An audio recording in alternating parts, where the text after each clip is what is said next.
Isang umaga, habang nagwawalis ako ng bahay, ay biglang lumapit sa akin si Kappa Girl. Tito Dugs! O bakit Kappa Girl, ano yun? Tito Dugs, said order ko, nag-aaral ako ng GMRC. Sabi ni ma'am, kailangan daw namin matuto kung paano maglinis ng bahay, kaya gusto kong tumulong. O Kappa Girl, bet mo naman gusto mong tumulong. Ang kaso nga lang, isa lang itong walis natin, tsaka pandakot, so hindi ka makakatulong. Okay lang, Tito Dugs, siguro mo na lang ako nito. Ito ako, kids cleaning toys. May pandakot na, may walis na, may map pa. Gusto ko yung kulay pink, Tito Dugs, ha? Pag binili mo ako nito, tutulong na ako sa gawaing bahay. Pagiging kamukha mo pa, ganyan padilya.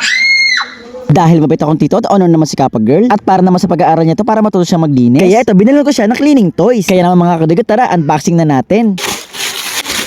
So mga kadigyot, eto na yung walis pandakot at map na binili ko para kay Kappa Girl. Ito nga pala yung walis at saka yung pandakot. Tignan niyo mga kadigyot, ang cute. Di ba natatanggal siya at ikakabit ulit? Tapos eto naman yung map. Kulay pink, di ba sobrang cute? At napapahaba din to. O di ba? At pwede rin siyang tanggalin kung sakali tapos yung gamitin at gusto niyo labhan.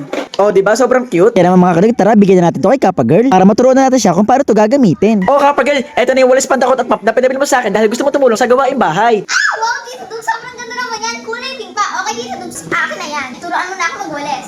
Dito nga, tinuturuan ko na si Kappa Girl kung paano gamitin itong walis at saka pandakot. Ang sabi ko, pag may nakita kang kala, ay wawalisin mo lang siya papasok sa loob ng pandakot. Pinakita ko sa kanya na ganoon lang kadali at ganoon lang kasimple. At kapag tapos ng gamitin ang walis at pandakot, lagi nito pagsasamahin na paghihiwalayin. At syempre, kailangan din lagi magpuro sa sahig pagkatapos magwalis. Pinakita ko rin sa kanya kung paano ang tamang pagmamap. At eto nga, tapos ko ng turuan si Kappa Girl. Binigay ko na itong walis at pandakot at map dahil naintindihan naman daw niya. O Kappa Girl, saan ka pupunta?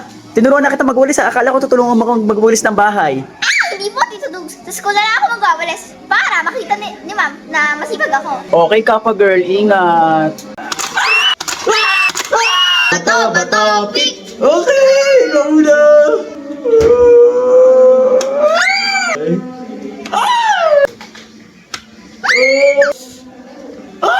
Wala. Okay, talo kayo kapag linis ang bahay. Tito Dugs, sa'yo ako ulit!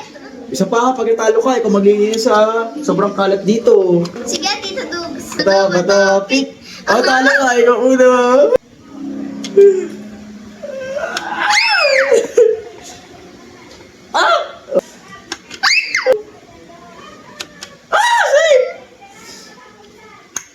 Kinakabahan ako. Ay!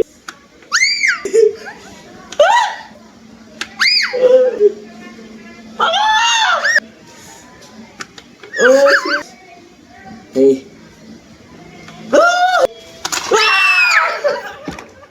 Okay ko na talaga maglinis. Tito Dugs, ulit! Ano ka na 2 beses? Isa pa! Isa pa, please! Ah! Sige, isang talo pa. Ikaw na maglilinis itong mga kalat dito ha.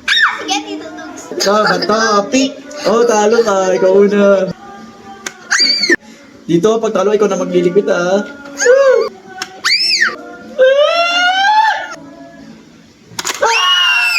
Okay, ikaw na talaga magligpit. Tito Dugs, sa'yo ako! Ikaw na, talo ka na ah.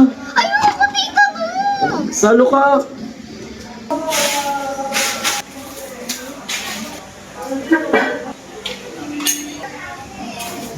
Ang ending, ako rin nagligpit.